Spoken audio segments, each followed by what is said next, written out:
channel all about the blues harmonica. So if you haven't already, thumbs up and subscribe. Okay, today a few tips for you on the blues harmonica lesson for people who've been playing probably a little while. Might be okay for beginners. Stick with it, you might find something useful here. What I'm going to talk about is saying things with music. For example, I might do this in front of you.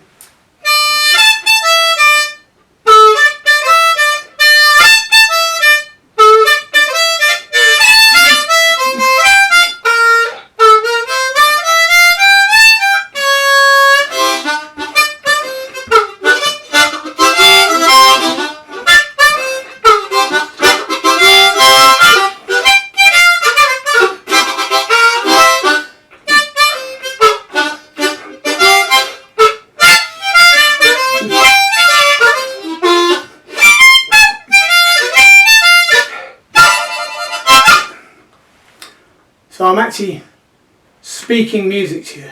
So I'm playing something at the start that means something from a musical way back when, and then I play something. I'm actually telling you how I feel, what I like to do, okay? And you should incorporate this as a musician, you know, as a saxophonist, as a piano player, blues harmonica player, guitar, but it doesn't matter, anything.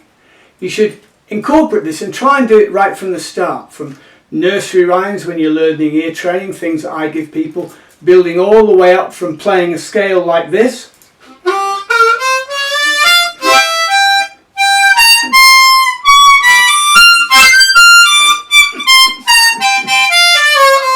which is your basic blues scale in second position.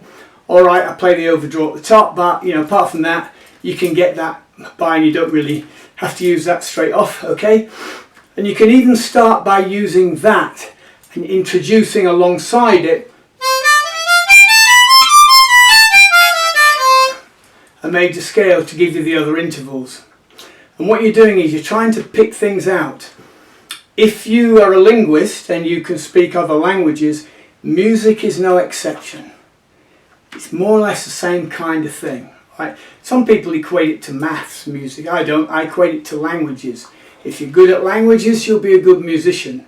I would suggest, maybe wrong, but I would suggest that you would, if you go about it in that way. So for example, if you're learning language, like German, French, Italian, doesn't matter what it is, okay? Immediately you start learning, if you're learning off YouTube or if you're learning set with a tutor or whatever, as soon as you possibly can, you try and formulate your own sentences rather than mimicking. So if you've got a vocabulary together of, you know, a couple of hundred words and that in, and somebody asks you the way to the sports park, with whatever you've got available, you try and pigeon language your way through to describing it. And you should do that at every opportunity, and that's how your language grows. Some people take languages and practice exercises for language for years, and it doesn't sink in. Yeah, of course, you know, if you're in that environment, that's the smartest way to be, isn't it? But what I would suggest is you try and formulate your own sentences to try and make you everything become you. That's the quickest way to learn, I would suggest, with languages alongside proper study. And music's no exception. So sooner rather than later, you should start picking the notes that you've already got available and try and pick out tunes and phrases yourself and try and sort of emulate how you're thinking. And the notes that you don't already have, you'll start feeling for those notes. And if you're not quite at the overblow, overdraw stage yet, don't worry, you'll get there after a short space of time. It doesn't take too long. If you will probably no doubt start hearing where they are before you play them. That's the idea. You start hearing them in your head before you start to play them, before you work them up. Alright? And that is the surefire way of getting there, the quickest way and the most enjoyable way. Alright?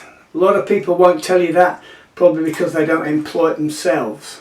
But it's the most fun way and the best way to learn, and I would argue the quickest way to learn, because you bypass a lot of other things. Alright, that's the tip for today. You can get me for lessons on Harpo the Healer Wicks, and check out my podcast. There might be a link in the description below. Harping with Harpo. As always, I'll catch you on the rebound.